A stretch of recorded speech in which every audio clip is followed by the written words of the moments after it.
이렇게 한국의 치킨이 양념에 초점을 맞추면서 조리의 기본이 지켜지지 않는 경우를 봅니다. 그런 닭을 먹어보면 대체로 싱겁고 맛이 없습니다. 사실 닭값은 떨어진 상황입니다. 한 20% 정도 하락했거든요. 닭값 때문에 치킨값이 상승해야만 한다라는 논리는 좀 무리가 있죠. 한국의 닭이 작아요. 보통 6주 이상을 키우면 이문이 남지 않는다고 합니다. 사실 그러한 문제도 있지만 사람들이 전통적으로 소위 영계를 선호하기 때문에 너무 덜 자란 닭을 튀겨서 깊은 맛이 없는 건 사실이에요. 뿌링클, 허니콤보, 김미바사, 김부각치킨. 치맥의 민족 한국인들은 지금 이 시간에도 새로운 치킨을 탄생시키고 있죠. 덕분에 제 통장도 통장이 되고 있지만요. 이렇게 치킨은 다양한 맛으로 발전하며 대중들의 입맛을 유혹하는 반면 계속해서 가격은 오르고 크기는 작아지고 있죠. 양념치킨 가격이 오르는 이유와 진화하는 양념치킨의 세계는 얼마나 무궁무진할지 오늘은 음식평론가 이용진님과 함께 양념치킨에 대한 재미있는 썰을 한번 풀어보겠습니다. 안녕하세요. 아니 뿌링클이 18,000원에서 네. 3,000원이 올라서 21,000원이 됐더라고요. 아, 네네. 양념치킨 가격이 계속해서 올라가고 있는데 네. 평론가님은 지금 양념치킨 가격이 적절하다고 보시나요? 솔직히 말씀드리면 저는 치킨을 시켜 먹은 지 좀 오래됐습니다. 2만 원이 넘어간 다음부터 이게 만족스러운 음식이라는 생각이 도저히 들지 않는 거예요. 그럼 이렇게 가격을 올릴 수밖에 없는 이유가 있을까요? 사실 닭값은 떨어진 상황입니다. 프랜차이즈마다 다소 차이는 있지만 대체로 9호에서 10호, 즉 850g에서 1000g 정도의 닭을 쓰는데요. 현재는 한 20% 정도 하락했거든요. 그렇기 때문에 사실 닭값 때문에 치킨값이 상승해야만 한다라는 논리는 좀 무리가 있죠. 물론 재료의 원가만 놓고 음식값을 논할 수는 없습니다. 굉장히 복잡하게 얽혀 있죠. 다만 심리적 저항을 감안을 할 때 2만 원이 넘는 가격은 굉장히 부담스러울 수밖에 없습니다. 맞아요. 진짜 통장이 돼가고 있거든요. 근데 이렇게 가격을 올리면서 배짱을 부릴 대로 부리고 있는 양념치킨이 어떻게 개발됐는지 좀 궁금해요. 양념치킨의 역사가 좀 궁금해요. 네, 원래 프라이드 치킨은 미국 남부의 소울푸드입니다. 아프리카에서 미국으로 끌려온 흑인 노예들이 고안해낸 음식이라고 하죠. 이를 백인인 켄터키주의 샌더스 대령이 KFC를 통해서 대중화시켰습니다. 이런 치킨이 한국식 양념치킨으로 가지를 친 건데요. 여기에 원조 논쟁이 있습니다. 멕시칸 치킨의 윤종계와 페리카나 양희권이 처음 고안을 해냈다고 주장하고 있죠. 멕시칸 치킨의 경우 홍고추, 당근, 물엿 등으로 양념을 만드는데요. 정확한 시기는 잘 모르지만 1980년대 초반이라고 이야기하고 있습니다. 한편 페리카나는 1984년 대구에서 처음으로 양념치킨을 선보였는데요. 소스를 찍어 먹는 방식이 아니고 튀긴 닭에 버무리는 고추장 바탕의 양념이었습니다. 특히 최양락이 출연한 광고가 유명했는데요. 요술공주 셀리라는 만화의 주제가를 개사해서 노래를 안 부르고는 말할 수가 없다. 다 노래를 부르게 됐다는 거죠. 또 그와 별개로 교촌치킨을 빼놓을 수가 없거든요. 1991년에 출범한 교촌치킨은 간장 양념 바탕의 치킨을 선보였습니다. 우리가 매콤하고 달콤한 맛의 고추장 치킨이었다면 간장을 활용해서 좀 더 개운한 맛을 돋보이게 만든 치킨이죠. 뭐였죠? 페리카나. 페리카나 치킨이 찾아왔어요. 물어봤어요. 이제 한 번 들으면 그냥 페리카나 치킨이 찾아왔어요 이렇게 말할 수가 없어집니다. 아니 근데 양념치킨의 닭 사이즈가 네네. 갈수록 작아지고 있는 것 같아요. 제 기분 탓인가요? 아닙니다. 근데 원래 전통적으로 한국의 닭이 작아요. 왜냐하면 이게 보통 6주 이상을 키우면 이문이 남지 않는다고 합니다. 그렇기 때문에 이제 그때쯤에 도축을 해야 되는데 사실 그러한 문제도 있지만 사람들이 전통적으로 소위 영계를 선호하기 때문에 너무 덜 자란 닭을 튀겨서 깊은 맛이 없는 건 사실이에요.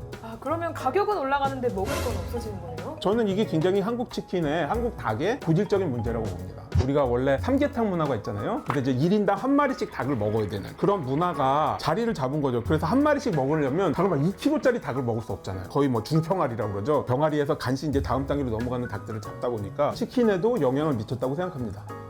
그럼 브랜드마다 치킨 양념을 입히는 방식이 다 다르다고 그러더라고요? 뭐 그렇죠. 그럼 이 버무리는 방식에 따라서 맛의 차이도 있는 건가요? 기본적으로는 각각의 브랜드가 믿는 어떤 맛을 구현하는 방식이라고 봅니다. 어떻게든 맛있는 치킨을 만들기만 하면 그만이겠죠. 다만 이렇게 한국의 치킨이 양념에 초점을 맞추면서 조리의 기본이 지켜지지 않는 경우를 봅니다. 양념에 의존을 하기 때문에 닭 자체에 밑간을 하지 않아서 실제로 양념이 되게 많은데도 닭고기 자체는 싱거운 그런 경우를 많이 보고요. 최근 몇 년 전에는 뭐 염지가 문제가 되면서 염지에 뭐 위생 문제가 있다 이러한 이제 매체들의 보도가 나오면서 우리는 염지를 하지 않는다라는 사실을 막 자랑처럼 내세우면서 홍보하는 그러한 것들도 있었거든요. 근데 그런 닭을 먹어보면 대체로 싱겁고 맛이 없습니다. 그럼 우리 닭은 맛없어요로 광고하는 거네요? 본의 아니게 그렇게 된 거죠.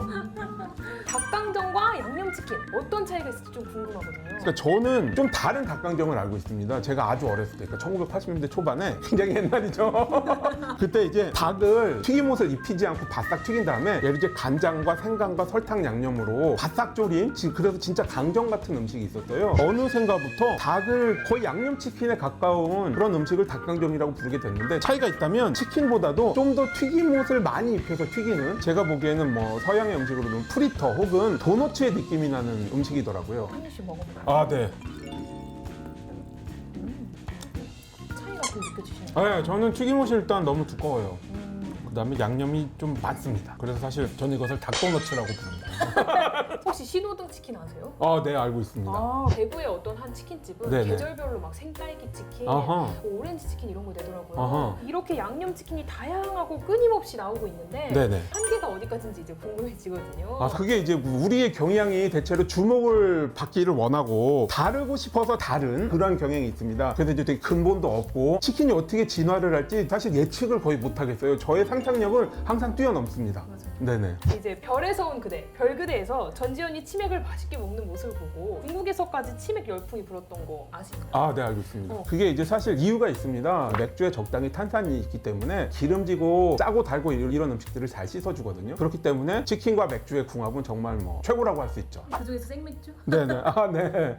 씩씩버거에서 한정판으로 네네. 고추장 양념치킨 버거라는 게 나왔다고 하더라고요. 이걸 한국식 버거라고 하고 내놨다고 하는데 네. 그만큼 양념치킨 맛이 한식하면 떠오르는 맛이 된 거잖아요. 네네. 전 세계적으로 이 양념치킨 맛이 경쟁력 있는 맛이라고 생각하시나요? 적당히 매운맛과 단맛이 어우러져서 즉각적인 즐거움을 주기 때문에 호소력이 충분히 있다고 봅니다. 무엇보다 우리가 즐겨 먹는 우리식으로 고안해낸 양념과 맛이 세계로 진출한다는 차원에서 의미가 있겠죠. 생각해보면 정말 한국은 이제 매콤달콤, 맵거나 단 걸 너무 좋아하는 것 같은데 저도 개인적으로 교촌의 레드콤부랑 허니콤부를 너무 좋아하거든요. 네. 허니콤부처럼 닭 요리를 달달하게 먹는다는 개념이 이 해외에서 생소하다던데 이게 네. 진짜 맞나요? 네, 그래서 외국에서는 한국식 양념치킨을 캔디치킨이라고 부르기도 합니다. 실제로 우리도 뭐 요즘에 양념치킨을 치킨탕후루라고 부르고 있으니까요. 비슷하죠? 네네. 여기서 조금만 더 코팅이 입혀지면 진짜 탕후루 네네, 지금도 굉장히 탕후루 같습니다.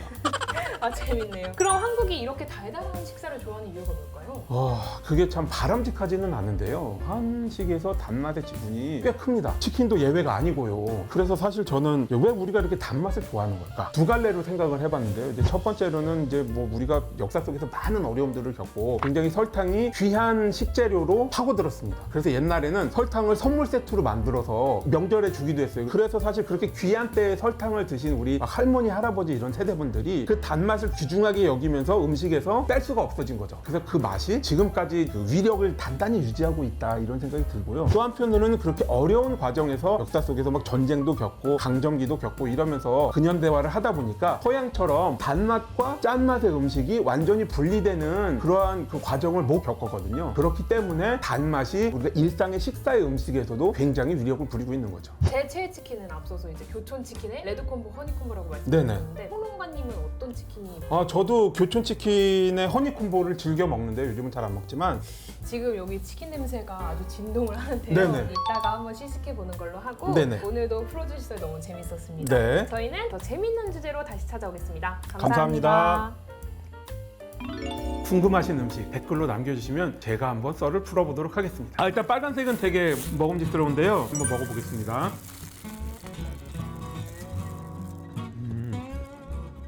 오. 신맛이랑 같이 나오거든요, 매운맛이. 그래서 약간 이렇게 얼굴을 찌푸리게 되는 것 같아요. 소스를 한번 찍어서 먹어보겠습니다. 소스에 찍어 먹으니까 좀 낫네요.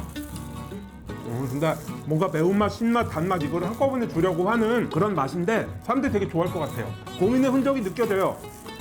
한국의 치킨이 이렇게 고민을 하는구나. 경건해집니다, 마음이.